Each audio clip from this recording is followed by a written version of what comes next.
Dele un aplauso al Señor. Gloria a Dios. Abra su Biblia en el libro de Juan capítulo 4.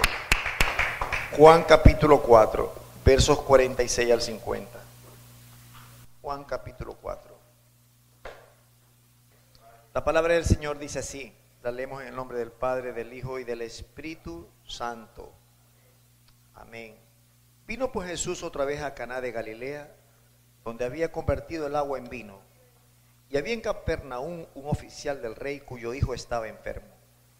Cuando oyó que Jesús había llegado de Judea a Galilea, vino a él y le rogó que descendiese y sanase a su hijo que estaba a punto de morir. Entonces Jesús le dijo: si no viereis señales y prodigios, no creeréis. El oficial del rey le dijo: Señor, desciende antes que mi hijo muera. Jesús le dijo: ve, tu hijo vive. Y el hombre creyó la palabra que Jesús le dijo y se fue. El tema de hoy día es un milagro a distancia. Dice que el oficial del rey tenía a su hijo enfermo. Y que cuando oyó que nuestro Señor Jesucristo había regresado a Capernaum, y dice que este oficial del rey tenía a su hijo muy enfermo. Y cuando escuchó que Jesús estaba en su pueblo, ¿qué hizo? Fue y rogó al Señor que fuese con él. El Señor no tuvo necesidad de ir, soltó una palabra, a pesar de que el Señor, cuando escuchó al al oficial pedir el favor de que Jesús sanara a su hijo, el Señor lo increpó. El Señor le dice: si no viereis señales y prodigios, no creeréis. Y eso ocurre el día de hoy también. Lo que causó en este hombre, en el oficial del rey, la enfermedad de su hijo, fue una preocupación, un ruego al Señor y un puntual pedido al Señor Jesús. ¿No es cierto? Causó una preocupación, causó un ruego y un pedido puntual. Él pidió por la sanidad de su hijo. ¿No es cierto? Cuando nosotros tenemos un problema, enfocamos el problema, planteamos el problema y queremos una solución. Hoy día yo le vengo a decir a usted que usted tiene que enfocar su problema, rogar por la solución a su problema y pedir una solución específica. Este oficial era un hombre de alto mando, por algo estaba al lado del rey, era un oficial del rey, enfocó el problema. La enfermedad de su hijo ocasionó una gran preocupación. Cuando a nosotros se nos enferma un familiar o tenemos a alguien que queremos enfermo o con alguna urgencia, alguna necesidad, preso en la cárcel, ¿qué hacemos? Nos preocupamos y buscamos una solución. Este hombre fue increpado por el Señor. Él conocía el corazón de cada persona. Solamente porque había visto prodigios y milagros, le dice: creen ustedes. Pero no es porque creían que Él era el Hijo de Dios. Ese era el problema. Y de pronto también ese es el problema que hoy día pasamos nosotros. Muchos no creemos que el poder de Dios está en el Hijo de Dios y que es Él quien nos ayuda a salir de cada situación o de cada circunstancia. Y solamente estamos esperando el milagro para creer. Cuando usted viene a Cristo, cuando usted viene al Señor, usted se convierte en un nuevo creyente. Usted tiene que seguir 5 pasos. Vamos a hablar sobre esto. La reacción del Señor Jesús ante este oficial, la primera fue de incredulidad por parte de él. Él le dijo incrédulo, porque si no vieses prodigios y milagros no creería. Segundo, el oficial insistió con ruego otra vez y fue puntual en su pedido al Señor Jesús. Y 3, el Señor Jesús, ante la fe de este hombre, le concedió su milagro y le dijo, tu hijo vive. El verso 50, el Señor responde de esta manera y le dice, ve, tu hijo vive.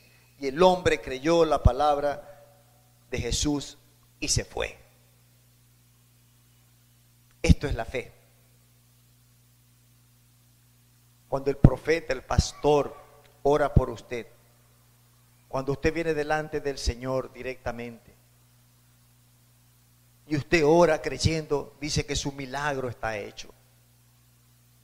Su milagro en el reino de los cielos queda inscrito, queda atado. Esa petición queda hecha.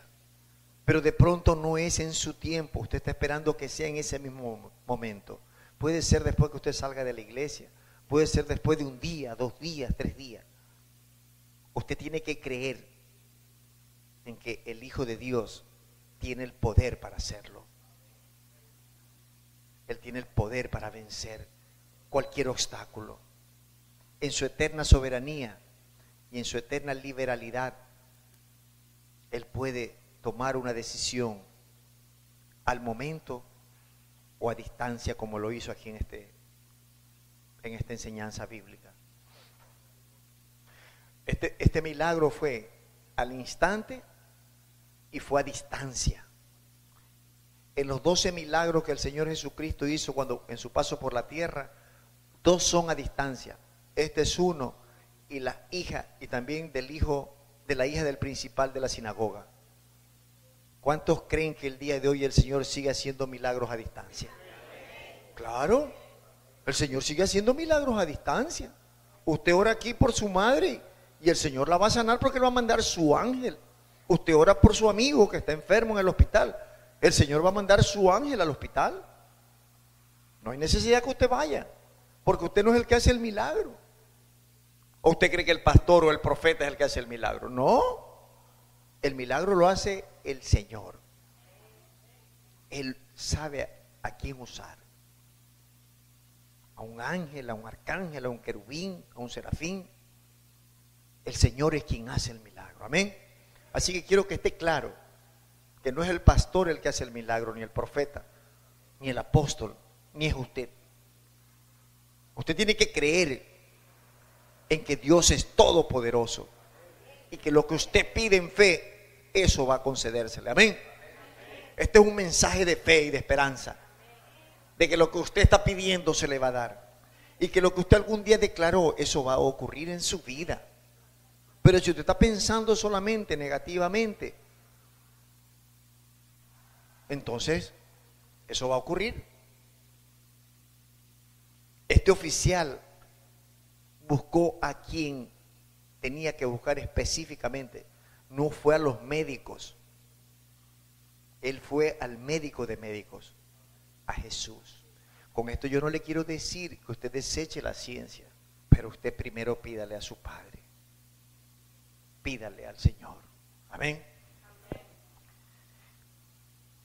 Mire la reacción del oficial del rey. Cuando el Señor le dijo, tu hijo vive. La primera reacción, ¿cuál fue? Dice, el hombre creyó la palabra que Jesús le dijo. Cuando usted pide un milagro para su vida, para su familia, para sus negocios, para su empresa, para el nuevo emprendimiento, usted tiene que rogar. Usted tiene que creer. Y usted tiene que decirle, gracias Señor, porque yo declaro que mi milagro está hecho. ¿Cuántos han visto milagros en su vida en esta semana? Yo lo he visto. Pregunté, ¿cuántos han visto milagros en su vida en esta semana? Gloria a Dios. Porque usted con su boca declara, creyendo, dando gracias al Señor de que su milagro está hecho. Y nadie le va a quitar lo que es suyo. Nadie. Este oficial creyó. El Señor Jesús no tuvo necesidad de ir personalmente a la casa del oficial del rey, sino que envió la palabra y el enfermo sanó. Porque este hombre en fe creyó. Dice que este hombre creyó. Cuando el Señor soltó la palabra, él creyó. Y lo que a veces ocurre con el creyente es que el pastor le da una palabra, el profeta le da una palabra y usted todavía no cree. anda por ahí como pensando, "Ah, el pastor no oró bien por mí. Ah, es que el pastor, yo lo llamé para que orase y no pudo venir, solo fue por teléfono". Los milagros a distancia ocurren, chicos. Los milagros a distancia ocurren. Yo estoy orando por ustedes todos los días, sin necesidad que usted me llame. Por si acaso le digo. Ahora, ¿qué ocurrió para que se produzca este milagro a distancia? Este hombre creyó la palabra que Jesús dijo, porque para el que cree en Cristo, para el que cree que Jesucristo es el Hijo de Dios, todo le es posible. Ahora, los pasos a seguir para que se produzca un milagro deseado y esperado, yo se lo voy a decir en 5 pasos, rápido. Los puede escribir. Primero, usted debe entrar en un arrepentimiento. Usted debe arrepentirse de su vida vieja pasada. Debe arrepentirse. Y yo se lo voy a decir bíblicamente. De pronto hay personas aquí que todavía no han aceptado a Cristo. Y está con una necesidad, una urgencia. Tiene un pecado en su vida. O tiene una serie de pecados en su vida y no se ha arrepentido de su pecado. Aún a veces siendo creyente. Mateo 3:1-2 dice: en aquellos días vino Juan el Bautista predicando en el desierto de Judea y diciendo: arrepentíos porque el reino de los cielos se ha acercado.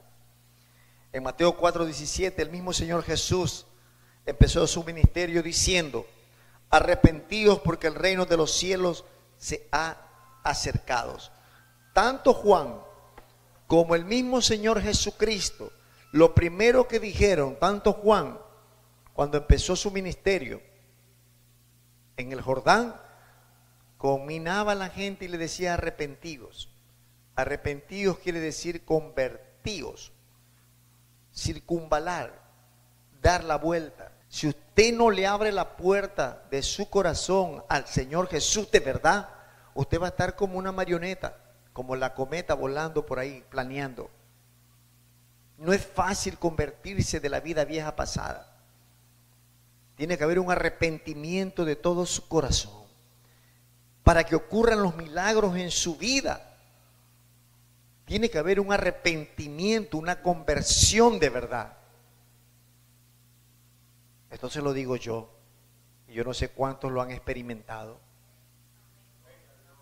Yo no sé cuántos han sentido que el Señor es real. Ante un arrepentimiento, este es el primer paso para que su milagro ocurra. El segundo paso es creer. Creer que su milagro, cuando usted lo ha pedido, ese milagro está hecho. Le decía que la hija del principal de la sinagoga, sin necesidad de que nuestro Señor Jesucristo fuese personalmente, fue sanada. La hija del oficial, el hijo del oficial del rey, también fue sanado. Cuando le dijeron al principal de la sinagoga: no molestes más al maestro, tu hija ha muerto. Y como el Señor Jesús oyó lo que se decía, le dijo al principal de la sinagoga: no temas, cree solamente. Así lo recoge la Escritura en Marcos 5:36. Marcos 5:36. No temas, cree solamente.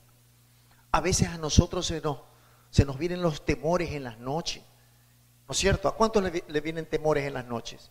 Que no puede dormir. A todos, a mí también. Entonces yo me arrodillo delante del Señor y el Señor me dice: no temas, cree solamente.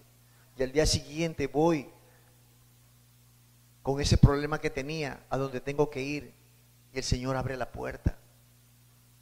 Pero el enemigo le pone cosas en su cabeza para que usted no crea. El Señor te dice: no temas, cree solamente.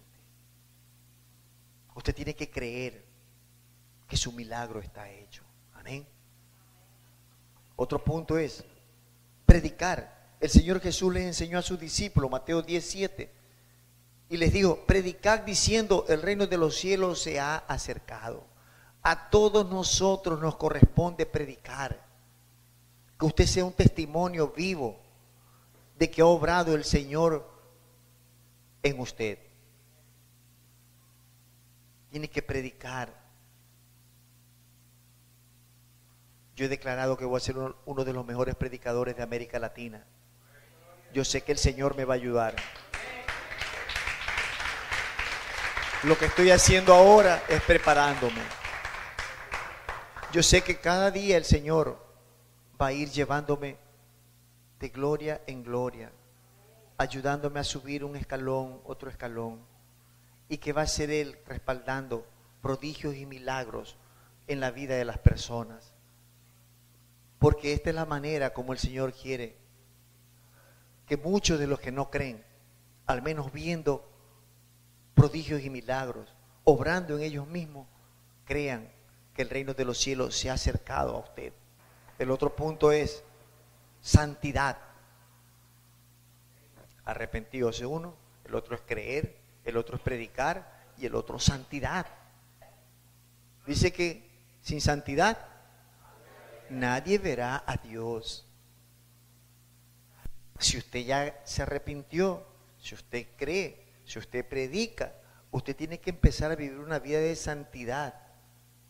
Todos los días, tratar de vivir en santidad, de lavar sus vestiduras en el Señor.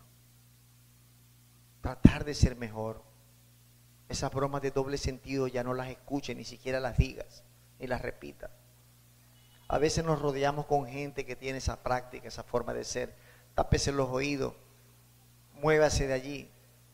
No consienta a esa gente.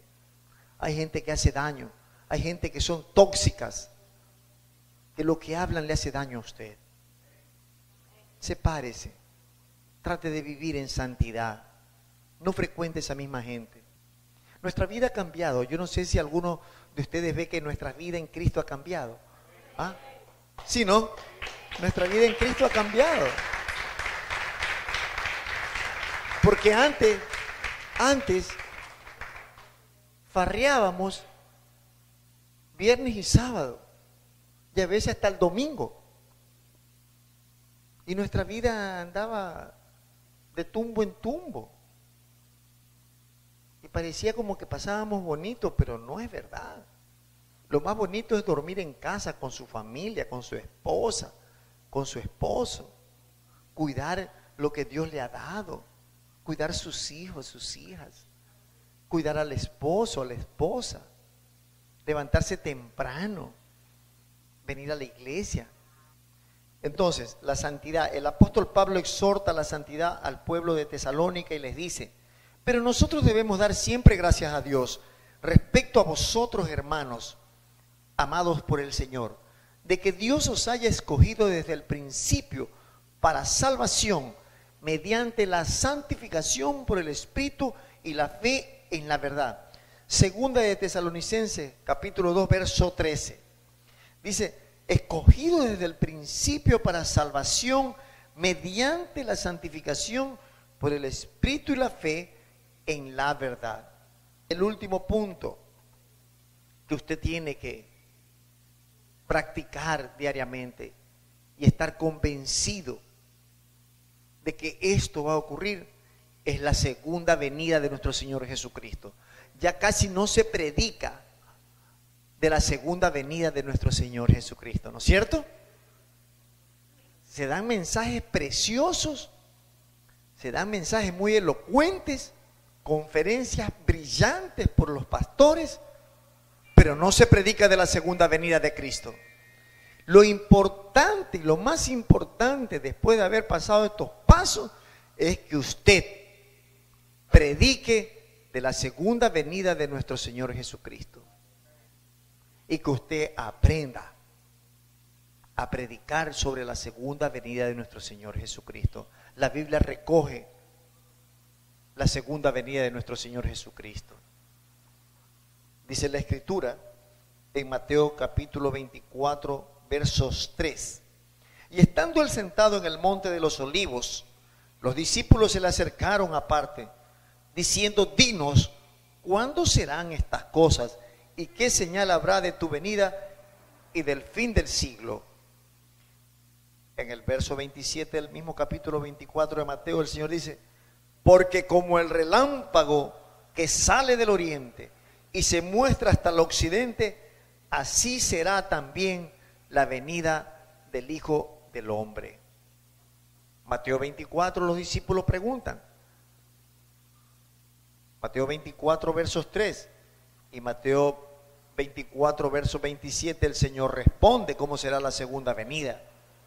Y cuando nuestro Señor Jesucristo asciende al reino de los cielos y están los discípulos con Él, y el Señor asciende al reino de los cielos y se pierde entre las nubes, dice que dos varones con vestiduras blancas se le aparecen a estos hombres y le dicen, en Hechos capítulo 1, versos 9 al 11, le dicen, varones galileos, ¿por qué estáis mirando al cielo?